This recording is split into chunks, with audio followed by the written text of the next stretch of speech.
Ý 1. Vậy cho tôi hỏi, thiên đàng ở đâu trong tam giới này? Ý 2. Lên thiên đàng thì làm việc gì?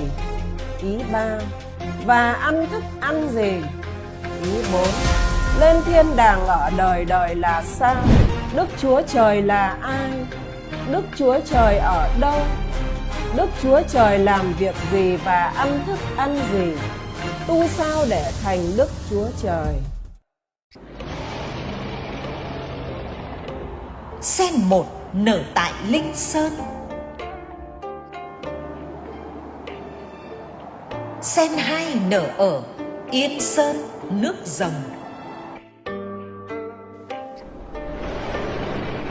Sen 3 nở chùa Thiền Tông, ở tại đất Rồng của tỉnh Long An.